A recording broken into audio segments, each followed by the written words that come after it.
Coming up on National Focus, the Prime Minister and Parliamentary Representative for Bells hold town hall meeting, and part 2 of the cultural finals a success.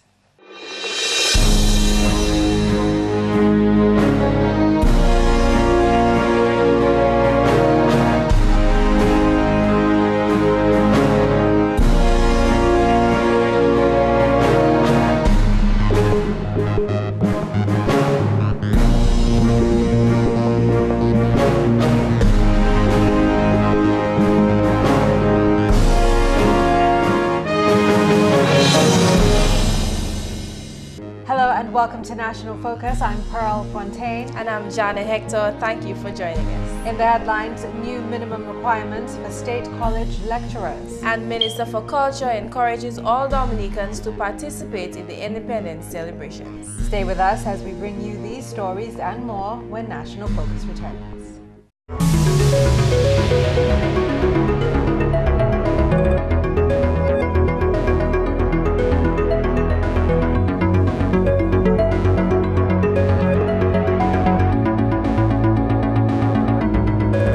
Welcome back. Topping the headlines, Prime Minister Honourable Roosevelt Skerrit, along with Parliamentary Representative for the Bells constituency, Honourable Kelvadaru, interacted with residents of Bells about issues affecting them. The discussion was held at a town hall meeting at the Bells Primary School on Tuesday evening. The recently initiated school bus system, which benefits students of Bells Primary School, must now accommodate students attending the Dominica State College. This matter was first on the parliamentary representatives' list of concerns. We have a number of young people here from Bells who go to school, and government continues to provide them with transportation service, and which saves you, the parents, the burden of having to push hands in your pockets and pay a bus to send your children to school. And I must say that the school bus program will continue, and it is something that we hope that we can see how best we can expand on it even here in this community, because I know that we have a number of children now from Bells who attend the state college, and some of them they cannot find space on the bus since the bus already has the core of children attending the secondary schools. So that is something that we have to continue to explore. The Prime Minister responded to that concern, appealing to parents to make their children's education a priority. He said that his government will help those parents as much as possible. I'm saying to you parents that your child should never stay home because you don't have the money to buy the textbooks. The government has to find the money. As difficult as it may be, we must find the money to help the children parents who can't afford to help their parents, to help the children. So I'm saying to you that is government's stated policy that no child should be left out of school because he cannot afford to buy this or to buy that. Residents of Bells in turn expressed their views to the Prime Minister and their Pol Rep about various affairs within the community. Also at that session, Prime Minister Honourable Roosevelt Skerrit raised a few issues of his own, including the migration of Dominicans to the U.S., where some believe conditions might be better. The Prime Minister said that because of the current financial situation, those persons may actually not be faring much better. Somebody who thinks that he's running away from the challenges in Dominica will find that the same country he's running to, people are running from because of the challenges. I know of Dominicans who have received their green cards and they pack everything, they leave their little job here, and they say they're going to the United States.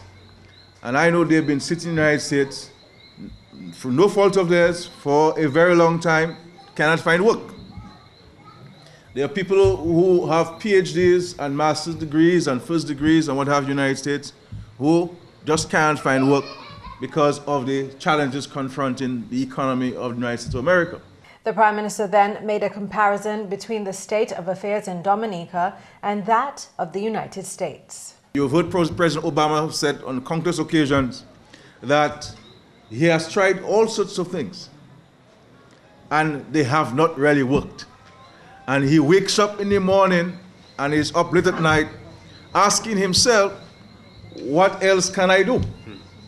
to turn things around. In Dominica, you hear people saying the government should spend more money there and more money over there. Obama and the United States government have spent hundreds of billions of dollars. They've poured in hundreds of billions of dollars into the US economy. And we've not seen a turnaround in the global economy. The Prime Minister, who is also Minister for Finance, made a point of stating that under his leadership, education, national security and health in Dominica will never be sacrificed, no matter the condition of the country's finances. In St. Thomas and St. Croix, they have sent home, the government that is, have sent home hundreds of public officers, including police officers, teachers and nurses. Now, in the most difficult time of our country's economic challenges, when we imposed the austerity program in the IMF on Dominicans, we never had to send teachers home. We never had to send nurses home. We never sent police officers home. As a matter of fact, in the most difficult time, we increased our expenditure in health, education, and national security. That's when we brought about the State College in 2002 by an act of parliament. And we did not only fund 100% of the college expenditure, we increased the budget at that time by $2 million.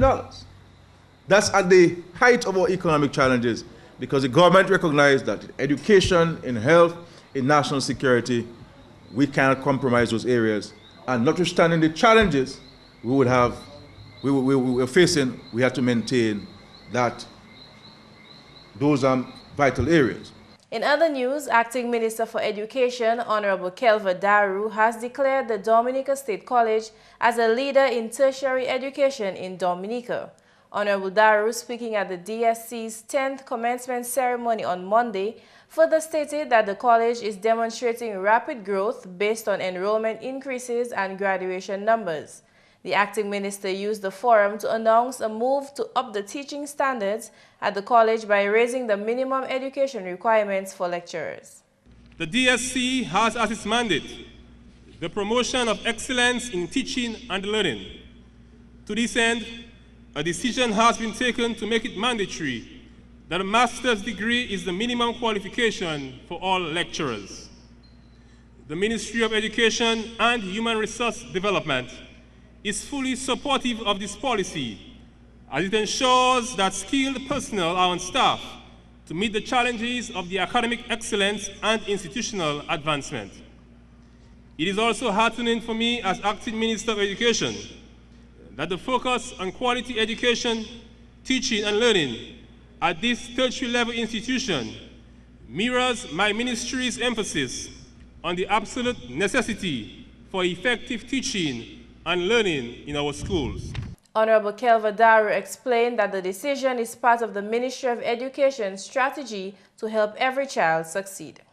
The policy of the Ministry of Education is that every learner must succeed.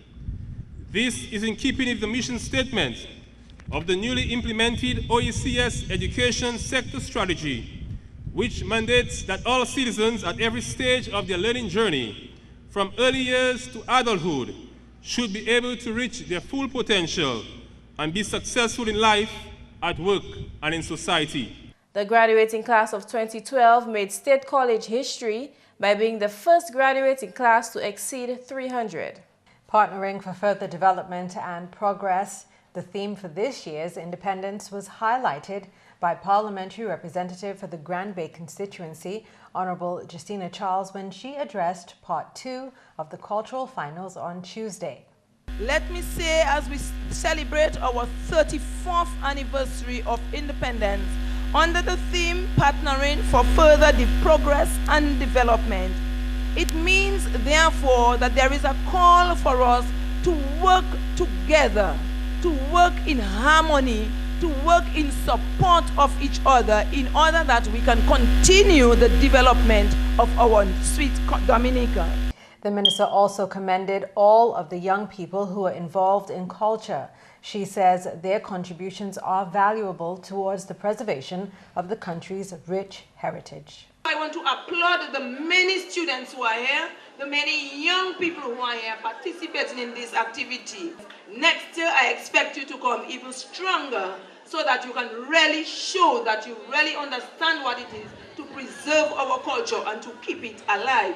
The minister then praised the principals and teachers for supporting the youth who participate in cultural activities during independence. She also presented a challenge to the nation. As we celebrate our culture, I want to end by just asking us to really promote what we need so much in Dominica: a culture of peace, a culture of togetherness, a culture of tolerance, love, respect, and forgiveness. And we know all of those things are very important if we have to appreciate or to see the true development or total development of our community. In related news, Honorable Gloria Shillingford, Minister for Community Development, believes that Grand Bay hosting Part 2 of the Cultural Finals is truly appropriate, as Grand Bay has maintained the title of Cultural Capital. And indeed, Grand Bay has for many years held the title of Cultural Capital of Dominica. I trust that despite loss of cultural stalwarts through death and migration, you have been able in present times to maintain this noble title through the passing on of your skills and talents to younger generations. She encouraged Dominicans to embrace the spirit of independence and to regard 34 years of independence as the nation's quest for upward mobility. For my people, we have undoubtedly grown as a nation. We have made progress. The call for further progress, which is sounded in this year's theme, Partnering for Further Progress and Development, is an acknowledgement that we are already on the path to development. What we therefore need is partnership and collaboration from every citizen for the rest of the journey. Children and adults competed in jingping, quadrille, ballet, flirtation, heel and toe, and drumming ensemble, among others. The Petit Savant String Band, led by Hans Francis, kicked off the evening's activity.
The finals was held at Matutus Park in Grand Bay. Jarna, I'm ever so elated that Dominica's young people are taking advantage and being involved in our heritage. It's so amazing to see. And it doesn't seem like they are forced to do it. You know, sometimes you see youth participate in activities and it seems like it's something that they have to do, but those children look like they really enjoy it. They do, they do. I remember as a child, growing up in London, my family were from Grand Bay and they migrated over there, but they brought their rich heritage with them. And as a child, I was part of the Tropical Girls and we would wear our wabdouillettes and dance. And I remember people screaming. It's a really nice feeling when you see them dance. Looking at them, I kind of wish I was a part of that when I was younger. I wasn't too culturally inclined, but right now, all of that just tells me that there is hope. We don't have to worry that Dominica's heritage will fall by the wayside or disappear after some time. That's right, and I'll be sure to have Liam, my son, involved in that too. And that's news. Up next is the tip of the day.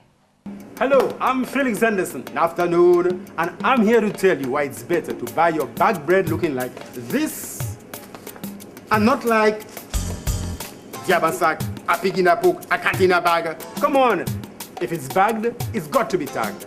Let me show you what I mean. Excuse me, ma'am. You know if that bread is fresh? Of course it's fresh. I buy it every day. But you sure it's fresh? You look fresh. Excuse me.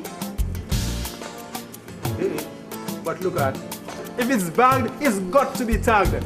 Bakers, consumers, and retailers, please ensure that all your bagged bakery products clearly display brand name, product name, batch number, net contents, country of origin, list of ingredients, expiry date, identification code, and other important information about the product. Check the Dominica Bureau of Standards for details. So, am I right or am I right?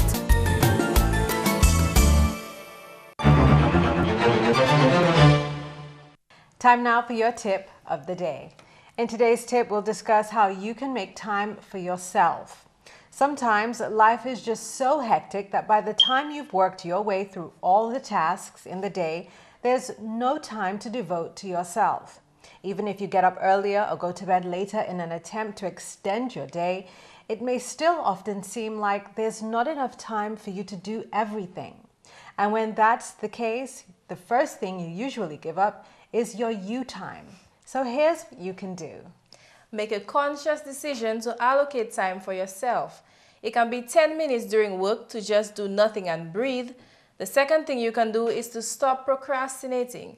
Dealing with a problem the first time around will free up much more of your time. Avoiding procrastination can help free your mind up and stop you from draining your mental energy unnecessarily. And that's National Focus. As usual, we invite your suggestions or comments. Please feel free to drop us an email at gis@dominica.gov.dm, or you could visit our website at news.gov.dm. Or you could visit our GIS Dominica pages on both YouTube and Facebook. On behalf of the entire news production team, I'm Jarna Hector. And I'm Fontaine. Thanks for watching.